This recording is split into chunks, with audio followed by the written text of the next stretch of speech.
What's up, YouTubers and plant lovers? It's Justin, and today I wanted to show you how I care for my Microsorum musifolium.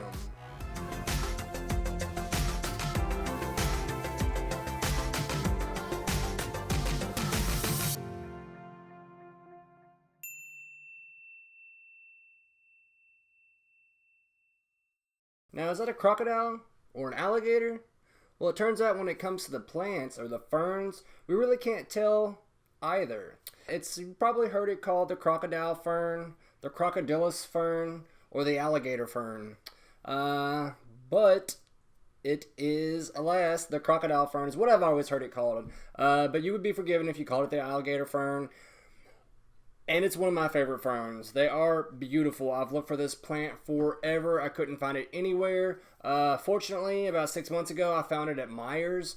And you can just tell, look at the beautiful, gorgeous leaves. They look really kind of like a scale, kind of like a crocodile's back. And that's where it gets its common name from. They're kind of a brightly colored green. They're a little kind of wavy. And they look really kind of textured. They're really unique. But like I said, it's called the crocodile fern, and for good reason. And the leaves just are stunning and really unique. So I think they're great plants to have. They look gorgeous, and they are stunning to take pictures with, especially if you zoom in on the leaves. They really are gorgeous. And like I said, it is a fern. So it can be a little fussy. With light, you got to be really careful. They prefer bright, really indirect light. They're really native to around Australia and around Southeast Asia. So typically they're found in environments that get a lot of bright light. But these are kind of terrestrial and epiphytic. So they'll grow on trees as an epiphyte. They have like the little roots that are called rhizoids, I believe. And they're kind of like little hairy structures. They kind of are really shallow and grow just underneath the surface of the soil. But they make really great kind of fasteners to kind of fasten the plant into kind of like crevices in rocks or up on a tree branch somewhere. So typically when they are found in nature, they're found below the canopy line. So as I was saying, they do get a lot of bright light in their kind of areas, but the light that they do receive is bright, but it is filtered. So you can't just stick it on a windowsill somewhere and forget about it, because these fronds will burn really quickly. So you might want to scoot it back wherever you have your fern. I have mine under some LEDs, scooted back a little bit because even the LEDs can get a little bit bright with these guys and cause a little bit of discoloration and look like you're actually kind of killing your leaves back. So just take some time, observe it. You got to find that sweet spot because the leaves will burn easily. And as I said, remember, they are found below the canopy line, the crown line, and they don't get a whole lot of bright, direct sunlight. It's all just kind of filtered down through plants and nature. Water, they're about moderate drinkers. You got to be careful. I always say with these guys, water profusely but infrequently. You want about the top inch of the soil to kind of like dry out before you water it again, because these plants don't survive long in kind of really wet, soggy, saturated soils. Like I said, they do like to dry out some in between waterings, but they do like to have a decent amount of water when they do receive the water. So as you can tell, mine does not have a drainage hole in it. You should always, for just about 95% of the plants out there, have a drainage hole in your container to let the excess water drain out, or you'll suffocate your roots or actually drown them in the water. So what I do is I water mine and set a timer for about 20 minutes, and after 20 minutes I'll come by and take the pot out and dump the rest out. Your plant is going to absorb as much water as it really needs in about the 20-minute mark. And if you leave it too much longer than that, you probably will kill your plant, if not kill the rhizomes or the roots. So make sure you don't let it sit in saturated, soggy soils all the time. With this, as I said, they are epiphytes, but they can do kind of terrestrial plants also. So you can actually kind of give them the same kind of soil that African violets use. But if not, you can use a lot of sphagnum moss. Something that's kind of really rich in compost, but drains well too. So if you're making your own, I always add a little bit of charcoal kind of chips in there. Some general all-purpose kind of reputable garden soil, and add in some kind of like horticultural grade sand to help with the water retention, and some perlite also. And then some composted material to kind of add in for the richness of the soil really does make a difference too. So other than that, you just really want to make sure your soil will drain really quick. You don't want it to hold on to a bunch of water. As I said earlier, they will drown pretty quickly and succumb to rot. So you got to be careful with all that.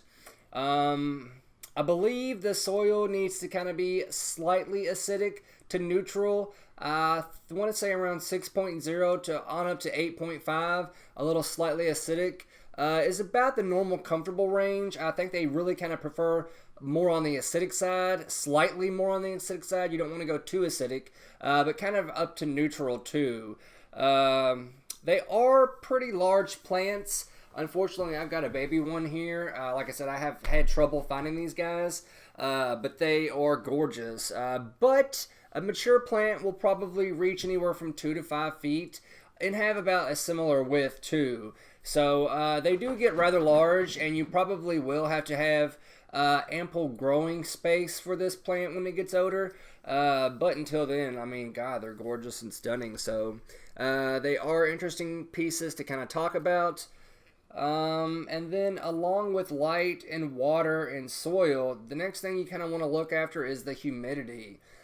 These guys are really avid humidity lovers. Anywhere from 50 to 75% is where they're most comfortable with their humidity. I've got mine sitting right close to the humidifier in the grow room, and he's in love with it. He likes a lot of humidity, kind of moderate water, and a lot of bright light. Now, following humidity, after that, you really kind of want to keep an eye on temperature. These guys can tolerate a little bit of cold weather, but not a lot. You don't want the plant to be subjected to anything below 55 degrees Fahrenheit. After that, the growth rate really kind of slows down, and the fronds and all that will turn colors and kind of die back. So anywhere from about 65 up to about 75 is really where they're most comfortable, kind of like in a greenhouse environment. But they're great plants to have in a greenhouse or a terrarium because they love that humidity and they love that kind of warm, temperate, kind of tropical environment. So if they're getting that, it's humid, it's kind of bright, and it's warm. That's is where they're at home. But you got to be careful. You have to, if you're having a lot of humidity, a lot of water, a lot of bright light, you want a lot of airflow too. Otherwise, you're going to invite a lot of pests, a lot of rot, a lot of fungi on into the equation. So make sure you have an oscillating fan or a ceiling fan to kind of make sure that a lot of air movement will keep your plant happy and healthy as well. Other than that, you got to watch out for some pests. I believe they just have their normal kind of problems, kind of the spider mites, aphids. I've noticed a lot with fungus gnats. So with the humidity comes a lot. So you just got to be very careful and just kind of look your plant over at least once a week. And as you're showing your friends and everybody, just kind of move it around, look down in there, look at the newer kind of leaves. It really does kind of look like the plant is coming out of the center of the soil, but it's kind of a rosette kind of fashion where it comes out along the roots underneath there, like where they run kind of shallow. Well, other than that, there's not really too much to say about this plant. Like I said, as long as you kind of follow the general outline for care on this plant, you'll be right as rain. With light, it's kind of bright, indirect kind of light. You got to remember that it's filtered through the canopy. Water is about a moderate drinker, not too much. You really kind of want to just let the soil dry out in between waterings, at least up to the first inch. Before adding more water in there, and always make sure you drain it out because they can succumb to root rot fairly quickly. So as long as you're draining that, you'll be okay. temperatures, you want to kind of keep it around 65 to 75 degrees Fahrenheit, and it cannot survive a frost, so do not forget your plant come fall or winter time. Humidity, you got to keep it up. Always high humidity levels for this plant. About 50 on up to 75% is where they're most comfortable.